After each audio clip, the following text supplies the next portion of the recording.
Hello बच्चों, आज हमारा जो टॉपिक है क्लास 9 में दूसरा पार्ट है भारत का भौगोलिक वितरण। उसका हम तीसरा चैप्टर पढ़ रहे हैं। पहला पढ़ा था हमने भारत का पर्वतीय क्षेत्र, दूसरा भाग पढ़ा था हमने भारत का मैदानी क्षेत्र। अब तीसरा पढ़ रहे हैं हम प्रायद्वीपीय पठार। प्रायद्वीपीय पठार जो है ये जो है जो बना है रूपांतरित और जो आग्नेय चट्टानें हैं उनकी सैलों से मिलकर बना हुआ है। ये गोंडवाना चट्टानों के टूटने से और उनके अववाह द्वारा बना हुआ है। इसका क्षेत्र लगभग 16 लाख वर्ग किलोमीटर है पूरे भारत में प्रायद्वीपीय पठार का, जो कि बहुत ही खनिज दृष्टि से भी बहुत ही इंपॉर्टेंट है और भी बहुत ही उपजाऊ भी है। अब इसे जो है दो भागों में बांटा गया है। पहला है मध्यवर्ती उच्च भूमि और दूसरा है दक्कन का पठार। अब हम जब मध्यवर्ती उच्च भूमि की बात करें, मिडिल हाईलैंड की बात करते हैं, तो इसे हमने 5 भागों में बांटा है।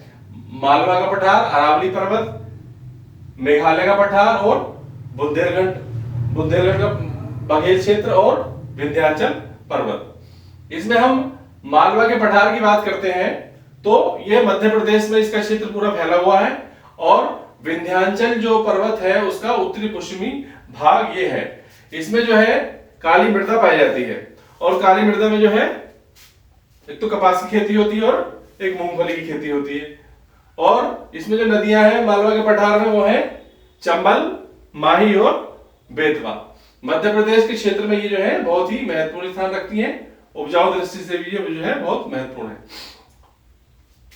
अब उसके बाद आता है अरावली पर्वत। अरावली पर्वत भारत का सबसे प्राचीन पर्वत श्रृंखला है जो गुजरात से शुरू होती है और दिल्ली तक जाती है। गुजरात के पालनपुर से शुरू होकर और दिल्ली की रायसीना हिल से भी आगे तक जाती है। रायसीना हिल जो है दिल्ली में राष्ट्रपति भवन है जो वो रायसीना हिल पर ही बना हुआ है, यानी कि अरावली पर्वत पर बना हुआ है, जिसे रायसीना हिल कहते हैं। इसकी जो क्षेत्र है इसका अरावली पर्वत का, वह है लगभग 800 किलोमीटर के आसपास इसका क्षेत्र है, जो पालनपुर गुजरात से दिल्ली तक जाता है। इसमें कौन कौन से राज्य पड़ते हैं? गुजरात और जो राजस्थान, हरियाणा और दिल्ली, इसमें 4 राज्य पड़ते हैं। सबसे प्राचीन भारत की ये चोटी है।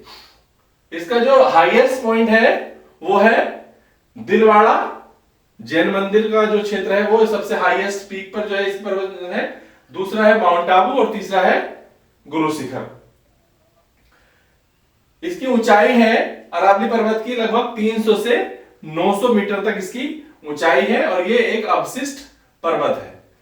मैंने अभी बताया कि इस पर जो है भारत का जो राष्ट्रपति भवन है रायसीना हिल पर जो बना हुआ है वो अरावली पर्वत पर ही बना हुआ है।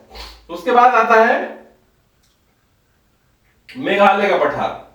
मेघालय का पठार जो है भारत के पूर्वी क्षेत्र में है और जो है इसे जो है अन्य नाम शिलांग के नाम से भी जाना जाता है। इसका एरिया है लगभग 35,291 वर्ग किलोमीटर इसका क्षेत्र है और इसकी ऊंचाई है 600 से लगभग 1600 मीटर तक इसकी ऊंचाई है। पहाड़ियां जो पड़ती हैं इसमें ये बहुत ही हाईलाइट पहाड़ियां हैं, गारो, खासी और जयंती। गारो, खासी और जयंती, इनमें ये जनजातियां पाई जाती हैं। यहाँ पर खासो जनजाति पाई जाती है, गारो जनजाति पाई जाती है और ये जो है एक जयंती पर्वत श्रृंखला भी है। अब ये जो खासी वाला क्षेत्र है इसमें एक जगह पड़ती है जो खासी पर्वत श्रृंखला है, इसमें जो है एक क्षेत्र पड़ता है मानिस राम जो है भारत का वो क्षेत्र है जहां पर भारत में सर्वाधिक वर्षा होती है। पूरे भारत में सर्वाधिक वर्षा जो होती है यहीं पर मेघालय के पठार में मानिस राम में ही सर्वाधिक वर्षा भारत में होती है। और उत्तर प्रदेश में सबसे अधिक वर्षा कहां होती है? उत्तर प्रदेश में सबसे अधिक वर्षा होती है कौन सी जिले में होती है? गोरखपुर में सबसे अधिक वर्षा होती है।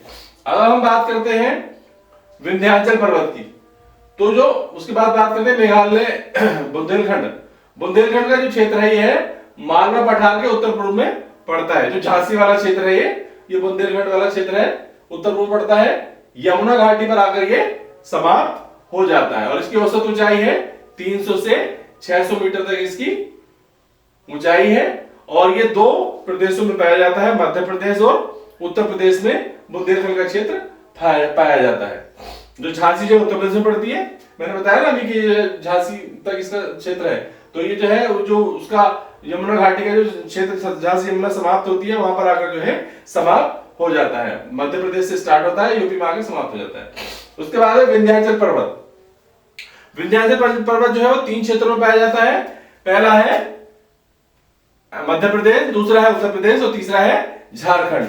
अब ये जो है नर्मदा नदी के उत्तरी क्षेत्र में ये जो है विंध्याचल पर्वत है। इसके पश्चिम में जो है मालवा का पठार है। अब बताया था मैंने कि जो है ये उत्तर पश्चिम भाग में पड़ता है, जो मालवा पठार पड़ता है। अगर इसकी बात करेंगे तो ये पड़ता है पश्चिम, इसके पश्चिम में मालवा का पठार पड़ता है। विभाजन जो होता है इसका 2 भागों में करते हैं। एक तो है कैमूर की पहाड़ियां। कैमूर में एक पारसनाथ पहाड़ी है जो झारखंड में है, बहुत मतलब इसकी ऊंची पर्वत श्रृंखला है, बहुत ऊंची चोटी की है। और दूसरा है भंडेर, सर्वोच्च चोटी जो है इसकी सद्भावना शिखर है। ये पूछ लेता है कि अरावली पर्वत की सर्वाधिक ऊंची चोटी कौन सी है, या जो है विंध्याचल पर्वत की सर्वोच्च ऊंची चोटी कौन सी है, तो इसकी जो है कौन सी है, सद्भावना शिखर। और अब बात करते हैं हम, ये तो हमारे हो गए मध्यवर्ती उच्च भूमि। अब इसका दूसरा पार्ट जो है यह दक्कन का पठार। 2 भागों में बांटा था हमने प्राचीन पठार को, डेक्कन प्लेट्यू में। तो इसमें है सतपुड़ा तेलंगाना का पठार और महाराष्ट्र का पठार। अब अगर हम बात करते हैं दक्कन के पठार की, तो ये नर्मदा नदी के दक्षिण में पाया जाता है और इसका आकार जो है किसकी तरह है, एक त्रिभुजाकार रूप में जो है इसका क्षेत्र बना हुआ है। इसमें कौन कौन सा क्षेत्र आता है, इसमें महाराष्ट्र आता है, उड़ीसा आता है, दंडकारण्य क्षेत्र आता है, और कर्नाटक आता है, तमिलनाडु आता है और आंध्र प्रदेश आता है। ये सारा त्रिभुजाकार क्षेत्र जो है किसमें पाया जाता है, दक्कन के पठार में पाया जाता है। इसका जो वर्ग क्षेत्र है लगभग 7,00,000 वर्ग किलोमीटर इसका क्षेत्रफल है, एरिया है। और इसमें चट्टानें कौन कौन सी पाई जाती हैं, आग्नेय, बेसाल्ट, नीस और गिरनाइट की चट्टानें पाई जाती हैं। और यहाँ पर भी काली मृदा पाई जाती है। काली मृदा में कपास की खेती और मूंगफली की खेती सबसे ज्यादा होती है, मैंने बताया था। उसके बाद अगला आता है महाराष्ट्र का पठार। महाराष्ट्र का पठार जो है ये अजंता श्रेणी में आता है, बालघाट श्रेणी और सतमाला श्रेणी में हमने इसको जो है बांटा है। अगर हम बात करें